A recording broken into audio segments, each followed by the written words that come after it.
coordinator in Zambia. What a joy it is to just appear before you and share with you a book that I've just written. I hope you can see it. When justice is denied, demand for it. It has taken me some time to write this book, and today I'm willing to share with you some excerpts. I cannot discuss it all in 1 hour. It would take us maybe 6 months debating and discussing. But I'm excited to share with you on issues of justice. When it is denied, it is up to you to demand for that. Okay, let's get started. I'll cling to the text so that I give you some excerpts, and then we shall engage in a dialogue. When justice is denied, it is true that those who are benefiting from an evil system do not accept the ethical criticism of that system. You know, when people are benefiting from an evil system, they don't accept any criticism against that system. They don't. They'll do whatever it takes to prop it up, to make sure that they continue doing the evil or whatever they are doing, or the benefit they're getting from that system. I pray that as we discuss these justice issues, ranging from justice in society, justice in the court, the beginning part, let me read for you the text. Justice is not dispensed easily. It requires that you demand for it. Ecclesiastes, one-time king of Israel, observed that our broken world is filled with oppression of the powerless, oppression of the poor, and violation of justice and righteousness. You know, issues of justice. Justice is not dispensed easily. It is not just given easily. Sometimes you have to take a stand and demand for that. Ecclesiastes. I love to put everything in the framework, biblical framework, and I'll do that quite a lot as we proceed. Justice denied, demand for it. How does this relate to what we are doing today? Let me speak to the church today in Zambia, which we say is a Christian nation. I expect that the church can stand for justice because the God they serve is a God of justice. And that's what he is, and he has continued to be. But how do we handle issues of justice? The Bible is very clear in Amos chapter 5, verse 6. I'm not preaching. I'm just using this reference. Let justice roll down like the waters, and righteousness like a mighty stream.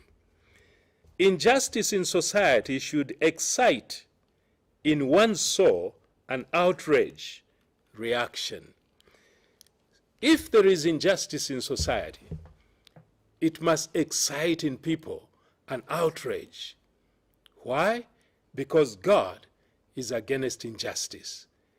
If there is injustice going on and there is no outrage within you, that anger because of injustice, then something must be wrong. Even the church must think about this, because if people are suffering, if people are being oppressed, and the church is mute, then know that something is not right.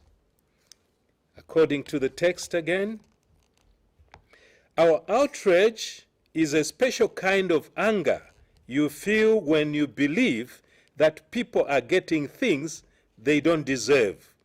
Outrage of this kind is anger at injustice.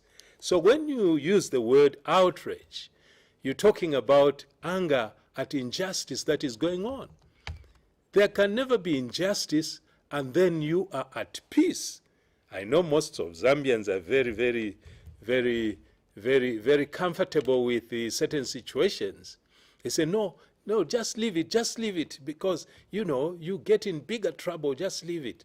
They don't want to claim for justice. I come today to challenge everybody. This is a clarion call for justice. When I talk about a clarion call, I would remind you of the army. When there is a clarion call in the camp, they get up and mobilize. They come together and they want to hear what is it. And this is a clarion call for justice. People are suffering. People don't know where to go. They go to the courts to get justice. Sometimes they don't. They go to the government. They want to have things that make their lives happy. Maybe they don't get it.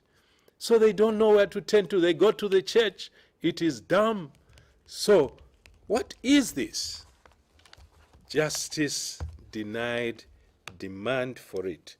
How do you know when justice is denied? Let's go into some chapters here. And before we do, we have a good example of one man called Amos.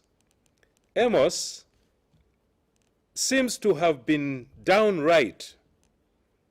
All prophets in the Hebrew Bible exhibited moral outrage, but Amos seemed to have been downright hopping mad. Amos lived in the 8th century BC. He preached this message of judgment and reform to the prosperous population in North Israel, especially in Bethel and Samaria. He was preaching to the rich, very rich people. He did not compromise his message because people had riches, they were wealthy. They can buy him, they can pay him. Amos preached very strong messages. Let me give you some examples of what he preached about. He says, those who are at ease in Zion and feel secure on Mount Samaria, who lie on beds of ivory, eat lambs from the flock, will be first to go into exile, because they have forgotten the plight of the poor and mistaken religious observance and piety for moral responsibility. Amos pronounced judgment. You who have built houses of hewn stone, but you shall not dwell in them. You have planted pleasant vineyards, but you shall not drink their wine. This was radical. I'm sure we can learn from Amos. He rebuked them. You have built mansions, you have built houses. You shall not dwell in them. You shall go in captivity.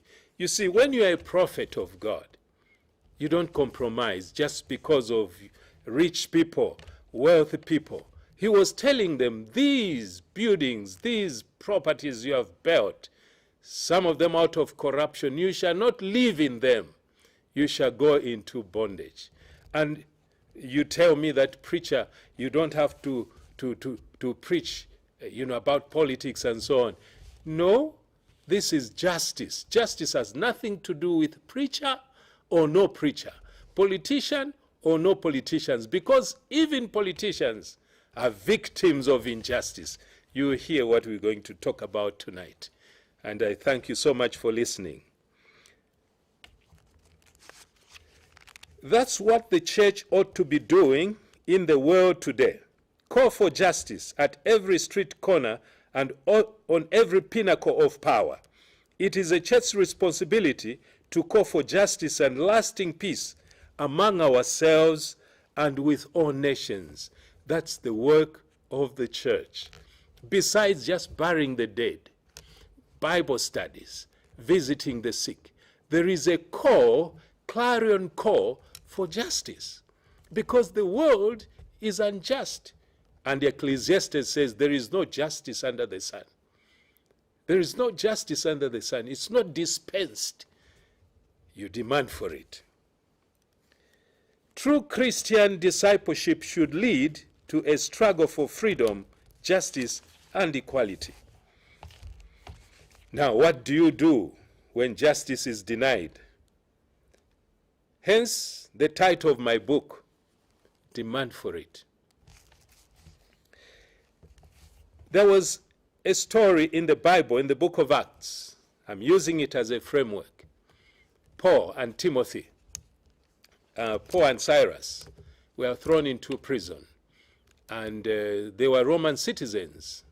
They were not supposed to be treated like that without the due process of the law. They were thrown in there. But after the magistrate realized that they were Roman citizens, then they said, no, let them go. Release them, let them go. And then Paul and Silas said to the officers, they came to appease, they put us in prison, they beat us publicly without trial, even though we are Roman citizens, and threw us into prison. And now, do they want to get rid of us quietly? No. Let them come themselves and escort us out. The officers reported this to the magistrates, and when they heard that Paul and Silas were Roman citizens, they were alarmed. They came to appease them and escorted them out of prison. They demanded for their rights. I think it's high time that people begin to take a stand. If there is injustice, take a stand regardless of what you may go through or what you may encounter. I think Zambians must stand up and demand for justice. Let justice run down like the waters and righteousness like a mighty stream. When do you demand for justice? When justice to prisoners is denied.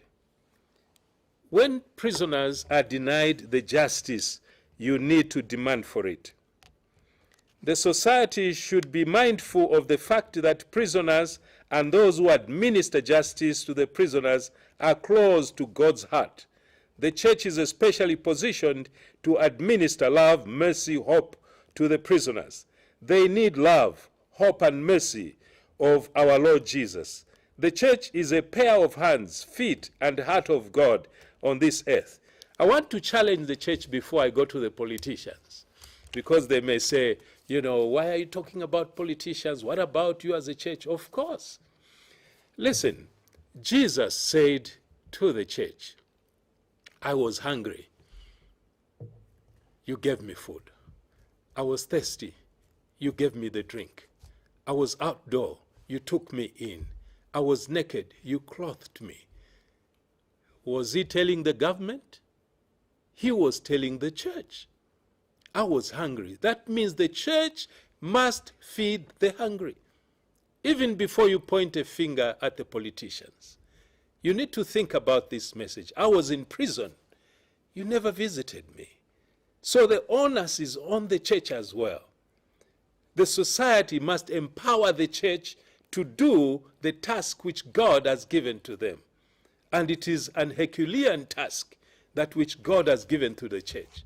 It is not about one man to prosper and everybody cheering him. No, that's not what the Bible is saying. I was naked, you clothed me. Go on the street, look at the children, look at the orphans, look at the widows, look at the men that are on the street jobless. What are we doing? So today I'm delighted that I can speak for prisoners as well, and those who take care of prisoners. And above all, I can speak to the church to do your task. Don't wait for politicians to tell you, do not do this. No, it is not up to them to do the theology for you. It's wrong to do theology for the church. The church knows its task. It has a Bible, the Word of God, to guide them. If you stand up and you say, no, church, stay in your perimeters. No, the church is the light. It shines where darkness is. The church is the salt. It actually gives taste to the rest of the world. Now, when do you demand for justice? You demand for justice when judges become corrupt. Demand for justice. This is very serious. When judges become corrupt. It is tragic when judges become corrupt. Whenever judges become corrupt, then the nation becomes corrupt as well. Because judges are crucial in the realization and the restoration of justice. They are very, very crucial indeed. This shows how important justice is in any nation. Due to lack of dignity and self-respect, some judges have sold themselves to unjust practices. in the court system, when under political influence, they literally manipulate judgments and pervert justice. They deliver politically motivated judgments. This is very serious. That's why we all need to learn that justice must prevail. When people appear before the judge, they expect to receive justice. Politically motivated judgments, it is an injustice. And when you see injustice in the court system, demand for it. That's why I'm calling for justice everywhere. Justice everywhere, in church, in politics, in court system, we need to see justice prevailing. Whenever you see opposition politicians being overly policed, overly prosecuted, and overly sentenced, whenever you see the opposition being disproportionately prosecuted to the fullest extent of the law, to their counterparts, they know that justice is cast to the ground and justice is denied. You know, sometimes politicians, they use the legal system to punish others. You know, these are human beings who operate these systems. Sometimes they have certain inclinations to maybe the ruling party or maybe to the opposition party. That should not be the case. We need to have some dignity and self-respect. If we can't respect our own selves, let's respect the legal system. Let's respect the calling in which you are, because it has to do with life and death. You are dealing with human life.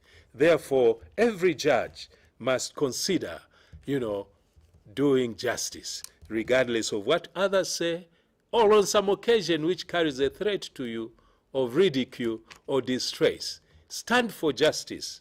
Behind, behind the bar, you stand for justice. Now, I want us to know that the biblical account in Isaiah 1 verse 26 shows that God promised to restore judges first as a remedy to the malady of injustice. The first remedy that God has promised, according to the text that I've cited, is restoration of judges. When judges are restored, then the whole nation is on its way back to its feet. Then I will restore your judges as at first, and your counselors as at the beginning. Afterward, you shall be called the city of righteousness, the faithful city. In the New Testament, Jesus said to the teachers of the law, "Woe to you, teachers of the law, and the Pharisees, you hypocrites! You give a tithe of your spices, mint, dill, and cumin, but you have neglected the more important matters of the law, justice, mercy, and faithfulness." You see, justice is very important as far as God is concerned. You just cannot sit back and say, I'm preaching, get saved, go to heaven. No, what about food on the table? What about clothes on my back? What about my case in the court of law? What about that? The church doesn't care. Society doesn't care about that. God calls us all. Let justice run down like the waters and righteousness like a mighty stream. Martin Luther King Jr., presented as the contemporary prophet of justice and peace in the American history, spoke forth for the oppressed people in America, especially in the African American communities. He also knew himself as a prophet of justice. He said, "Beyond this, I am in Birmingham because injustice is here." And he went on to say, injustice anywhere is injustice everywhere. You see, we can have prophets all over the place who are talking about prosperity, who are talking about, other things. But where are the prophets of justice today? Those who can speak to the powers that be, that thus saith the Lord. The powers that be, they want to hear the voice of God. They want to know which way to go. But we do not have the nerve, the backbone to stand up and say, this is not right. This is not right. This is what is right. This is the way, walk in it. Those are the prophets we need. Where are the prophets today? My brothers and sisters, let me rush to some of the items here. When do you demand for justice? When justice is delayed. When justice is delayed, demand for justice. It is injustice to delay cases. This tactic of delaying cases is meant to undermine the cause of justice to the advantage of criminals. Some police officers, prosecutors, lawyers, and judges have mastered the technique of undermining the judicial system by manipulation and deception.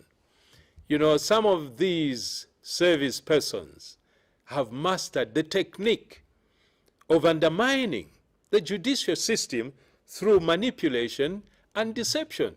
They have become experts, you know, so much that the law has become like a cobweb.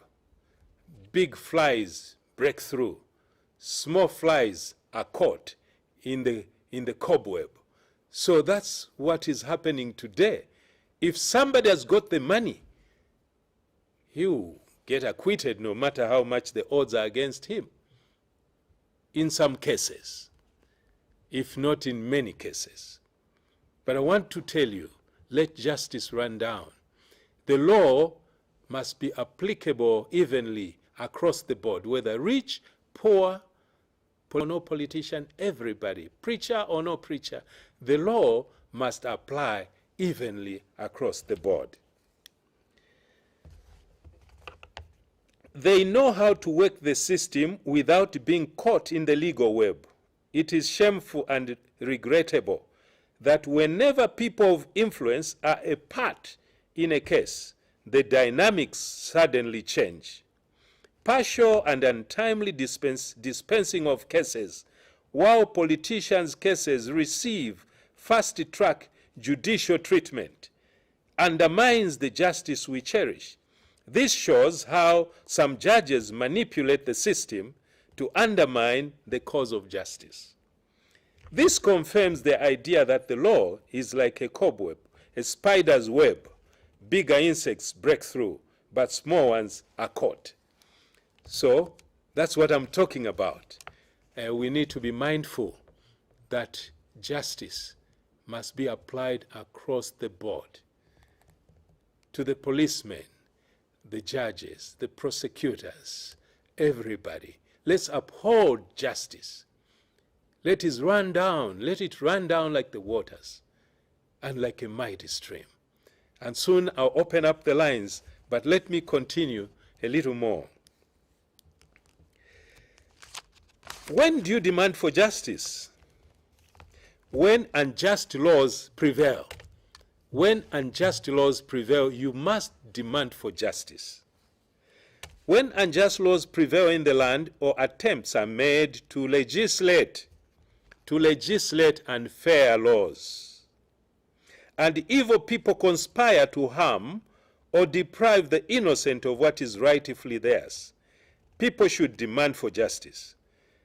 Some rich people have a tendency to influence the formulation of laws in order to achieve their evil and self-desires, mainly to oppress the innocent poor. Whenever rich people pay money in order to influence the making of laws and target the righteous, whenever people with economic means, all those in positions of power, empower themselves to carry out evil schemes, targeting the righteous without challenge, the outcome is unjust laws in a nation. In extreme cases, the oppression victims can defy the laws, including some good laws, in quotation marks, in order to obtain justice. So the biblical framework that I have, there was a man called Haman. He wanted to kill the Jews. He went to the king and demanded that he be given the power, to go and kill the Jews. He was willing to pay money to the king to carry out that work. He had the money, he had the resources, but he had malice against the Jewish people. So he went and asked to change the laws. These people who have evil intentions, they know how to deal with situations. They'll go and have the laws changed. When laws are about to be made, like in Parliament right now, we need to pay special attention to that. Because sometimes laws are made basing on the interests of those who are making those laws. It is a subjective process. Although some may say making of laws is objective, to a certain extent, yes. But mostly we legislate our own values. We legislate our own interests. So that's why it is important to pay attention to how laws are being made. We cannot just sit back and be surprised that who made these laws? No, you can't do that. So let's pay special attention, because there are certain people, even outsiders, who don't even belong to our country, they can be interested in making certain laws that may favor them from outside, especially those who have economic means, who are supporting us. They may be interested. Sometimes they can tell you, make some immoral laws. If you don't make these laws, we won't give you our money, and so on. We won't support you, because you have to legislate laws that of our interest. So you can see that formulation of laws is very serious, and we need to pay special attention to that.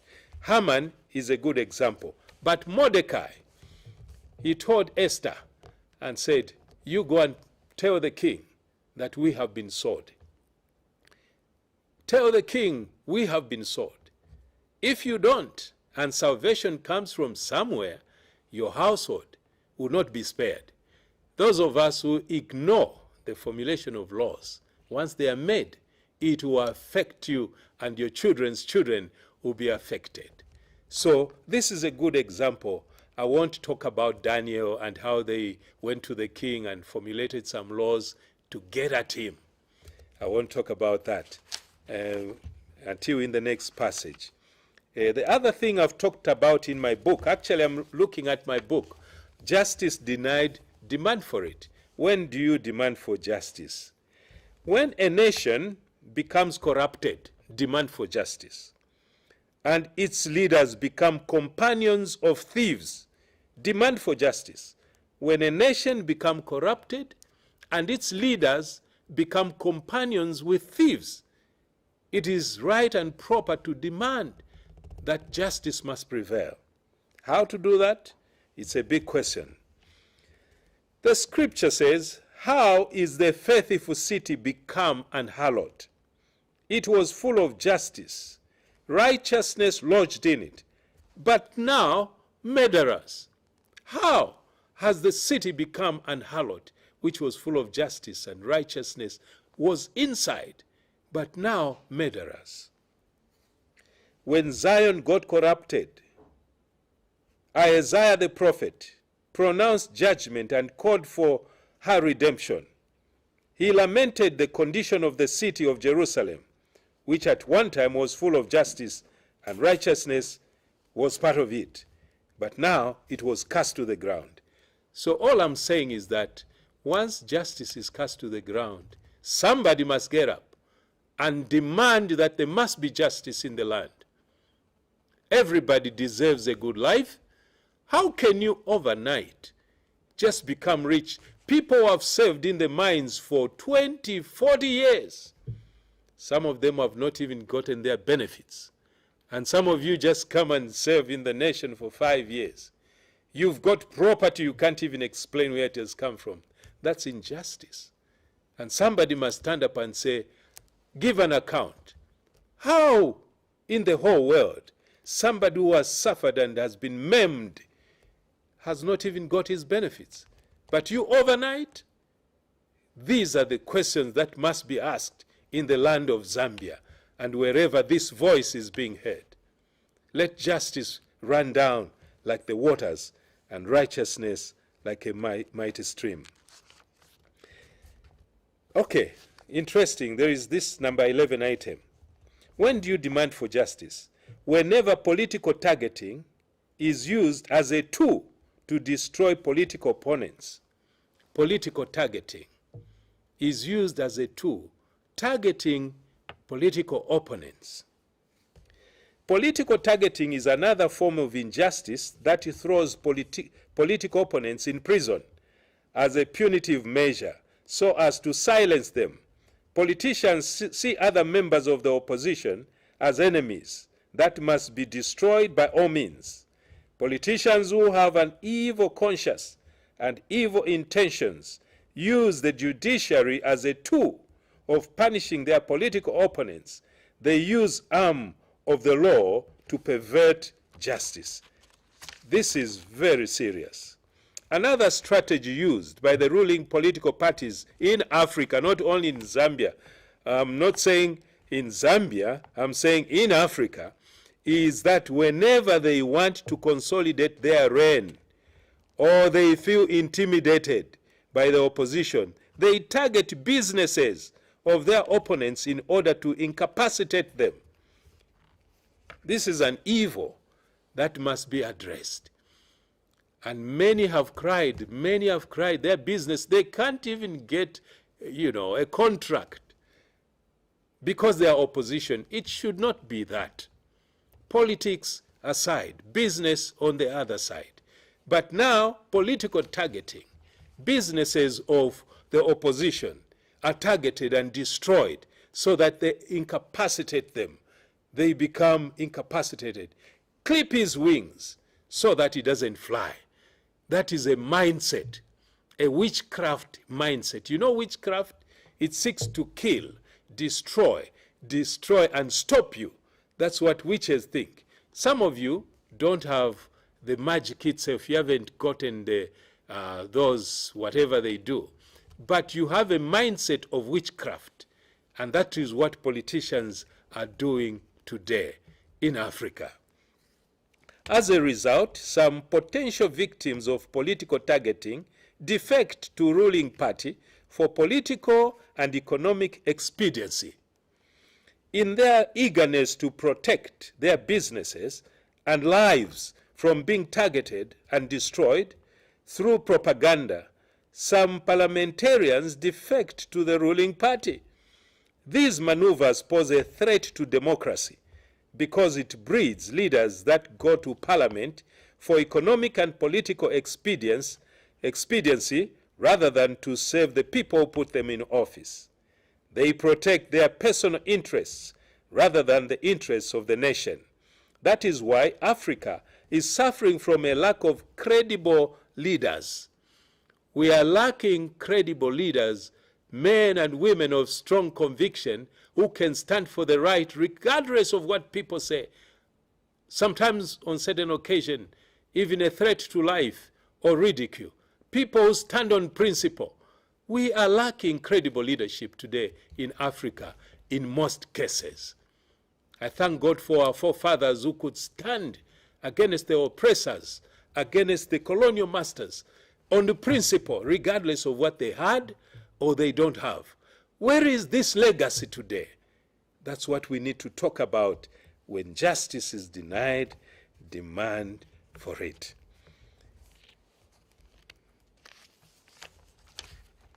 Here is another one, a good one. When entitlement mentality becomes the order of the day. Entitlement mentality becomes the order of the day. This is a mindset that makes a person to seek for special treatment, benefit, or recognition as a result of the privileged status they have. Sometimes it is a quid pro quo kind of arrangement. Entitlement mentality coupled with dependency syndrome makes a bad combination. There is need to aim for an ethic of personal responsibility.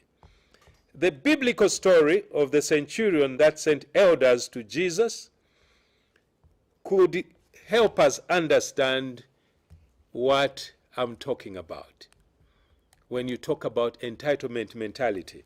This story runs like this. When they came to Jesus, they earnestly implored him, saying, "He is worthy for you to grant this to this man, for he loves our nation. And it was he who built us a temple, a synagogue." Luke 7, verse 4 to 5. This reveals two mindsets. One, entitlement mentality. Two, selfless mentality.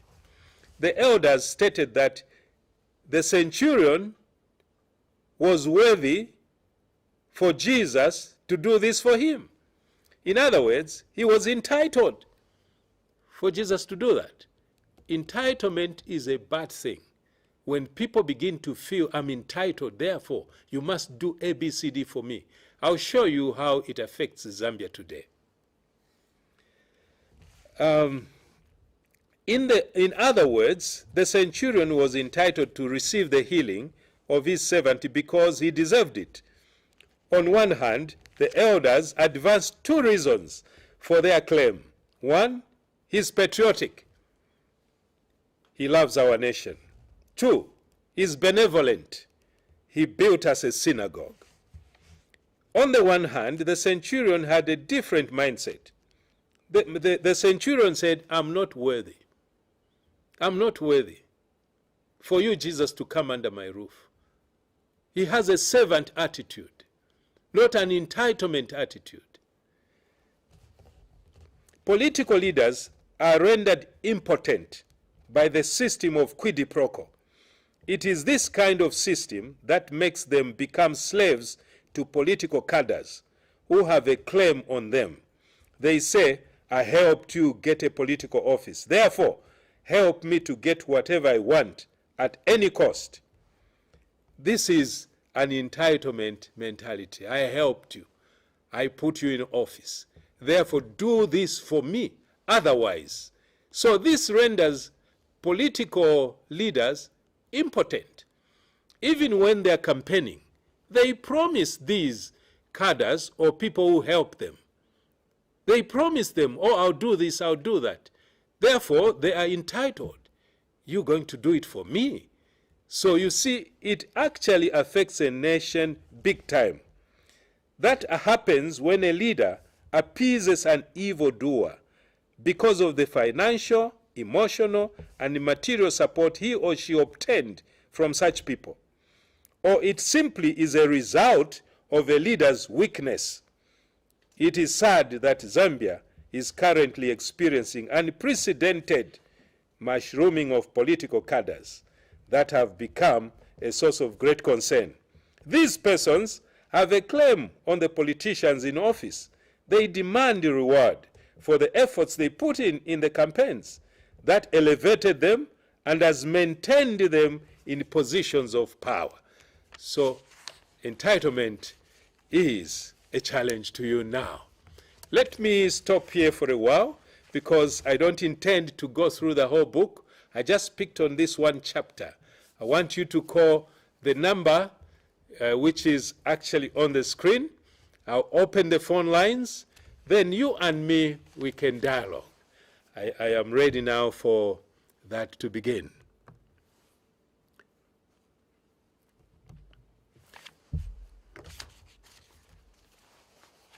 I need to see what is written there. Let me put it on. You can call the number on the screen and then we can talk. All right, the lines are on. We can now dialogue. I'm loaded with stuff. This book has quite a lot we can talk about. Feel free to call the number on the screen and engage me. 076-42-50055. The lines are open for you to engage me right now.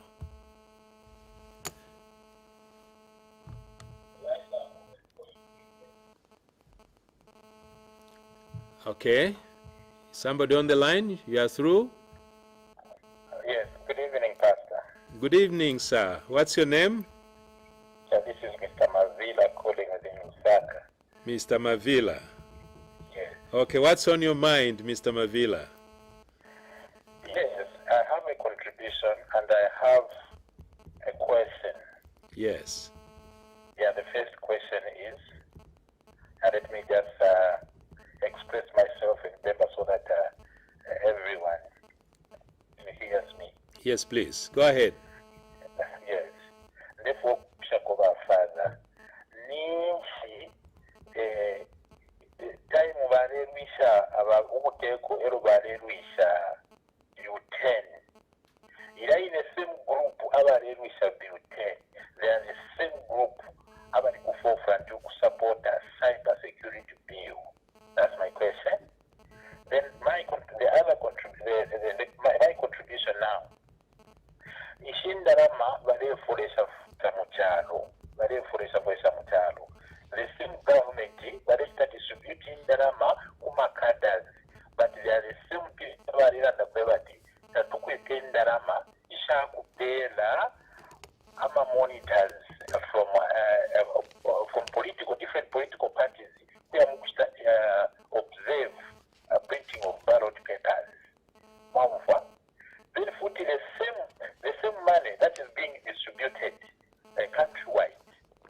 If you remember, the same government is so-called TF. Mwali n'olwimbo olwayimbira bena dandi crazy. Barelanda kwebati indarama nga bamitera ba government meaning wa MMD nomuleshi wonfya don't kubeba balemba n'olwimbo kwebati eti bali ba muziki nkigayo bali tabali fire ekitika. Mushenyi mbosha ifeta bashimu kisha kwebati ebale shipanga aba bantu bafire ba mforuse bonfire oluse obuteeka bonfire oluse ikyalo kya Zambia twachula indaba tashifure shireona ikaso. The other thing pakupoka ama NRC pakupoka ama voters card, people used to complain that the government were that we don't have money power because we don't have money, but look the way now they are spending money. My heart is bleeding. Don't feel a charo say, now the thing if you take a place for if you pray for it. They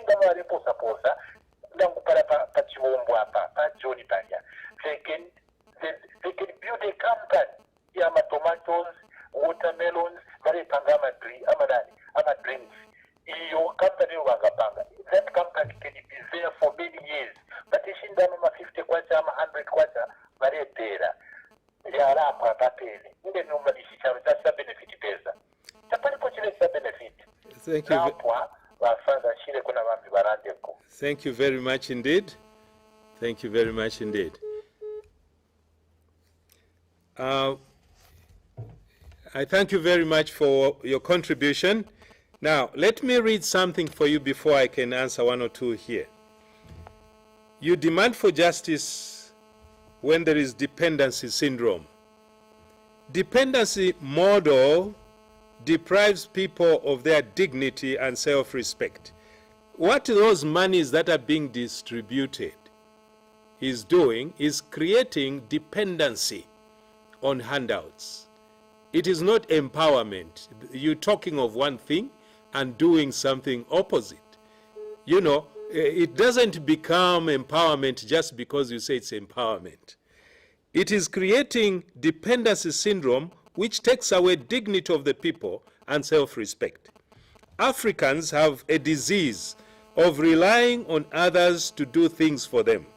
They sit back and wait for solutions to their problems to come from gurus in the Western world.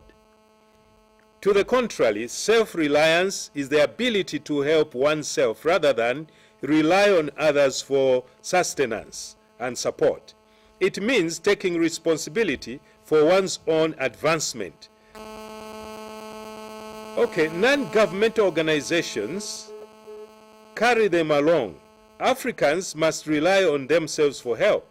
In the realm of politics, it is common to have political infants, that's what I call them, going around dishing out money to the poor around the country, even when they know very well that such acts create dependency syndrome And it is not empowerment. They still continue bribing voters. They can't even extract lessons from the social service industry model, which is often bankrupt. It has not empowered its beneficiaries at all.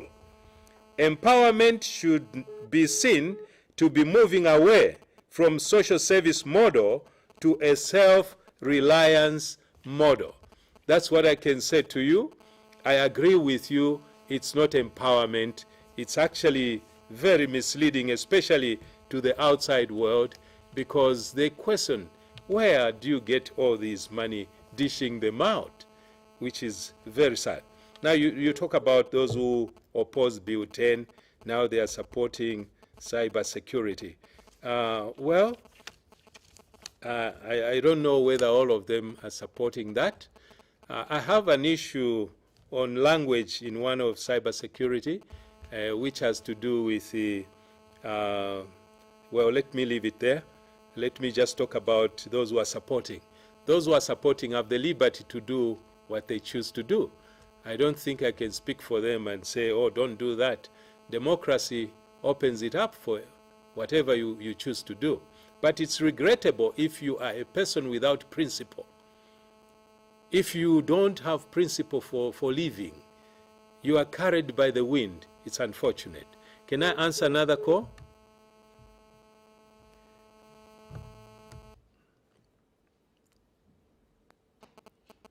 Okay, somebody on the line? Okay, give it a try again.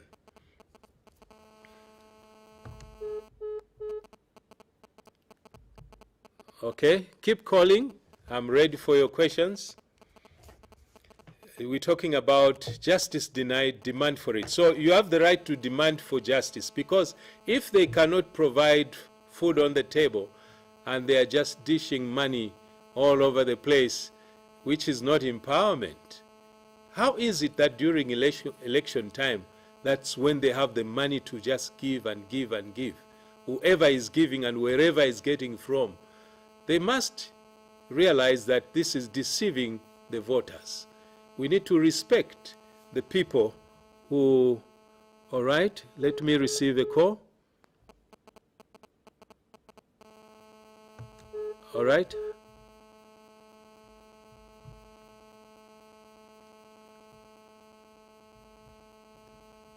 Okay, can somebody call again? Let me focus on the cause. You are welcome to ask the question and the contribution. Hello? Yes, you are welcome. You are live. What's your question? And your name, please? Thank you very much. I'm calling you from Chirundu. Chirundu. My name is Kavisto. Kavisto? Yes. Okay, go ahead. What's your question, sir? The question which I want to ask you is this. We are demanding for justice. Yes. Yes. You know, there are a lot of people in the community who are suffering. You know, the lame and those who can't even do anything in the community. But we are very much surprised, as my district here in Chirundu, as where I stay in Chirundu district here. Can you get me there? Yes, sir. Go ahead. I'm listening. Yes. So, people, they are being given money, whereby someone can even walk, can even look for something to do, a job, can even do something like that to help himself or herself. But there are people who can't even manage, as in like to help themselves. They are suffering. But we don't know, but money is not even distributed to them. So this justice, which we are discussing now today tonight, I think is, I don't know how I can put it, because those people who can't afford, they can't be given money, but people who can afford, they are given money. You can find that when they're distributing the money, you can check on the receipt, on the list, I mean. There are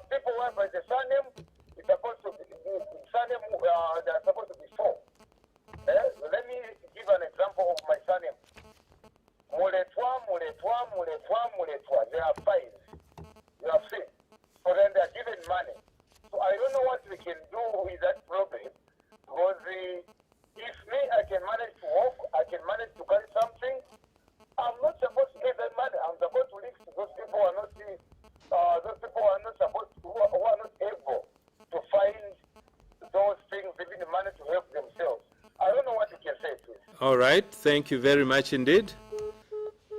Indeed, it's very sad because we are setting a very bad precedence which we have never seen in history, where people literally dish out money. I don't know if these persons can be disqualified from even running for office, because buying of votes is against the law. But why are we not bringing them to book? That tells you the injustice in the land and how compromised we are. So it is very sad the real poor are not receiving that. And what they are receiving cannot even sustain them at all. And yet we are saying we are empowering them. This must be stopped because it's destroying the nation completely. I'm about to close. Can I receive one call? Hello? I thought, yes, go ahead. We are running out of time. Yes. Can you go ahead? Yes, I'm calling you. Your name, sir? I'm calling you from Ansa. All right, sir. Yes, I'm a servant of God. My name is Jerry. Okay. I'm very much impressed and thank God for you. When did you write that book? It's just coming out now. By next week, it will be on the shelves. Yeah, but when did you start writing it? Oh, it's a long time. It's a lifetime. About 5 years ago. Very prophetic then. Yes.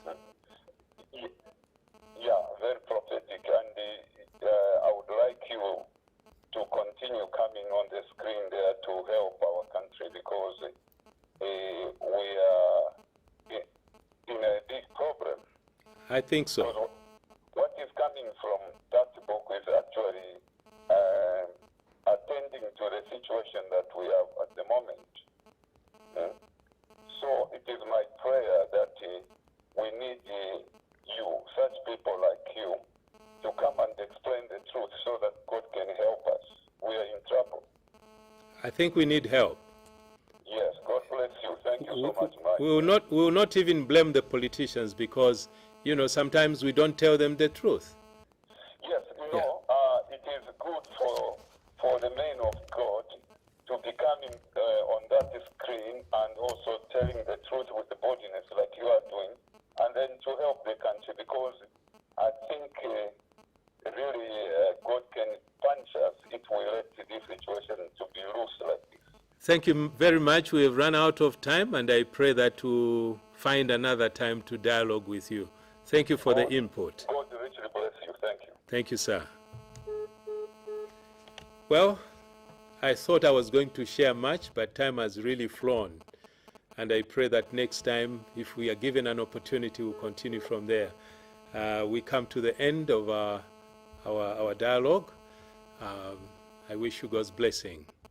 Thank you very much for listening.